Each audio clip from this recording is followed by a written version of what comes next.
Catching up with interim head coach Anders Sorensen on IceHogs Media Day as Rockford getting set to do battle against Iowa tomorrow, Wednesday, and then the Chicago Wolves on Friday. So a pretty busy week for you, Coach Anders. You get a good practice session in today. Has things calmed down for you a little bit since the weekend and the wild and craziness that was the opening weekend, all the changes that we saw in hockey operations and on the ice as well?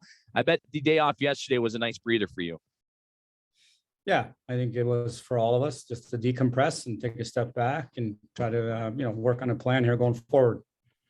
And if you don't mind me asking, what is that plan or what's been assembled, if anything has come about here these last couple hours and your conversations with your staff and Peter Aubrey, the interim assistant coach, and everything in the IceHog locker room, but the bigger picture is all as well involving the Blackhawks?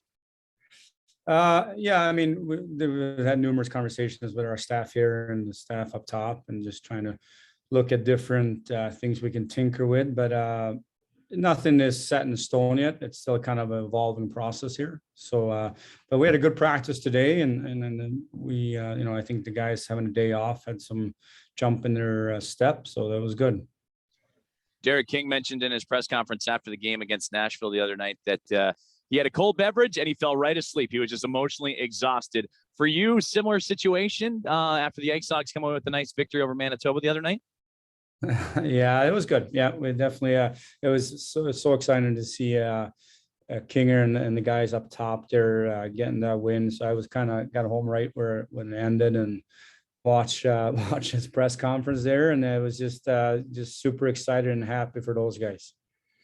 Jay Taft, your line is active.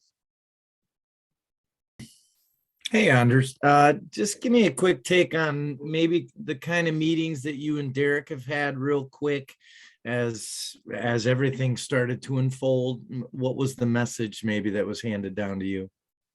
Well, I mean, we have a close relationship from all the years working together here. So it was, it's more so let's we'll make the best out of this situation here and stay in touch. And we had some good conversations about personnel and both up top and here, and then obviously including the rest of the staff and everything. Does any part of you look at this as a chance for an opportunity for you to kind of show what you can do with a team and an audition of sorts as well? I mean, I'm comfortable in the role. The biggest thing for me, I think, was just helping the Blackhawks out and helping Rockford out in any capacity we can throughout this turbulent times. And that was the biggest focus for me. So I haven't really given that much thought, to be honest with you. Thanks, Coach. Scott Lebert, your line is active. Hi, Coach. Let's start with kind of your personality. I don't know you that well, unfortunately, just briefly from a couple interviews, but would you say you're different than Coach King is, or do you bring a similar personality to the ice? Do you have a different way of maybe bringing out the best in these young players? I think we're a little different for sure. He's got a different background than I do. So I think we're both focused on just making sure that the players are getting the best way to develop when they're here and to an opportunity to get better and work every day and helping them out, which is really the role. Personality wise, I mean, we're everybody's different, right? I maybe a little bit more direct sometimes. That's okay. There's this cloud over the Blackhawks organization with the Kyle Beach situation and the coaching change, obviously. How difficult is it for the players, do you think, to just kind of block that out and focus on hockey? Well, I think we all feel bad for what happened to Kyle and the whole situation there. I think the players, obviously, maybe for a little bit there was in the back of their mind, but also I think they're pretty good at moving on and I think everybody's trying to help out in any way they can and maybe get a little, think about things. But I think overall, I think they've done a really good job of trying to focus on the present. Can you kind of, as your goal for years and years, I know you coached the Chicago Mission and worked with young guys and you kept working your way up, coaching in Sweden, but has it always been your goal to be a head coach at the highest levels, which you are now? now with the AHL, maybe perhaps the NHL, but has that always been in the back of your mind? That's what I want to do one day. Great question. You know what? When I left to go back to Sweden to coach pro there, I did that for 3 years, and that was definitely the path I was heading and I was thinking about, and then ended up coming back here and doing the player development simultaneously as I was working with the Chicago Mission.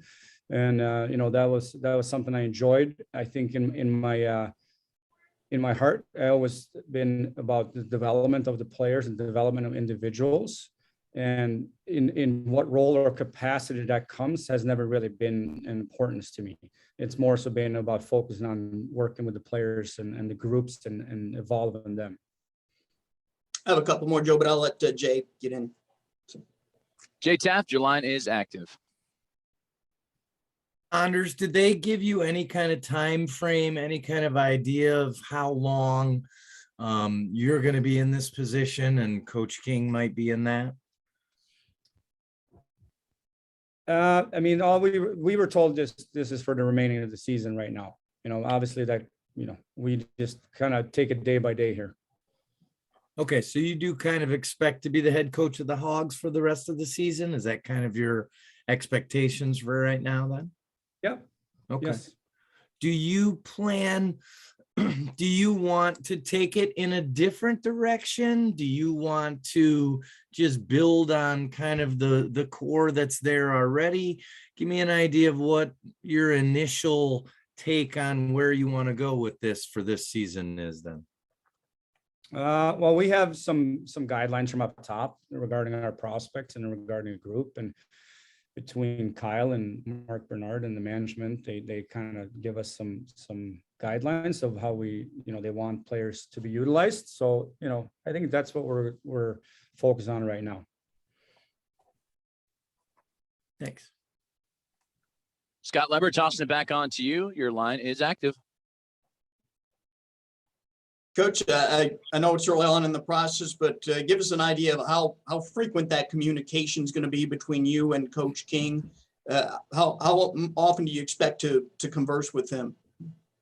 Well, I think because of our relationship, I'm expecting we'll talk daily in one capacity. If it's through text or through a phone call, that's usually probably what happens here.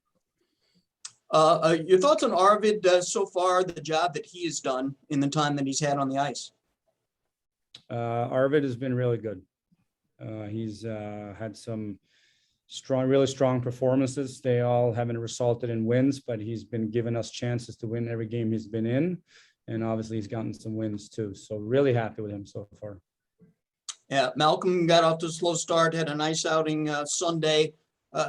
Can you put yourself in his shoes a little bit? I assume it's got to be a little bit difficult for him to, you know, after a couple stints in the NHL to be back here at this level. How has he handled that? How's he approaching that?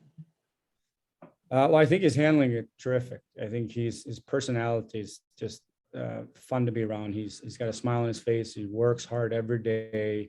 I think I said this earlier, the game in Texas that he played that we ended up losing, he actually played really well. And then he came back here and had another strong performance. So really happy for him to get the win and, you know, feeling good about himself, but he's been terrific for us. Okay, I know you're still in the process again, and you mentioned maybe some tweaks might be coming, but what will fans notice? Will they notice anything different Wednesday night or maybe on the ice with you in charge? Do you want the guys to put the puck on the net a little bit more? Anything that you can kind of put your finger on at this moment that we might notice differently? I think we're going to make sure that we're structurally sound coming back into our own end, that we got numbers coming back. I think we're going to make sure we get guys going to the net before we get pucks to the net. So the biggest thing for us is making sure we have bodies getting there before the puck gets there. And I think that's the biggest thing that, you know, because if we're just shooting and nobody's there, it kind of today's game, these goalies are pretty good and they'll just swallow them up or control the rebounds. So biggest thing for us is making sure we're getting to the net, and then we'll make sure the puck gets there as well. All right. Thank you. Thank you. And Jay Taft, I'll activate your line. You have the final question with Anders Sorensen. Great. This is the last one I had. Thanks, Anders. Is there, no problem. Just with everything that's going on, and I guess you could call them distractions, is this the kind of thing that's going to take some time to get through and to move on and to be able to focus on hockey and start doing your job? Or is this something where you're like, let's, move on instantly and let's just kind of erase this? Well, I think the day to day we're focusing on the game and focusing on getting better and focusing on and winning hockey games and getting these guys up to the NHL. And of course it is, a little bit in the back of the mind because you get asked the question a lot. And, if it's from people around or in the community, but I think the guys and myself, we just try to focus on the game and getting better every day. Thanks, Coach.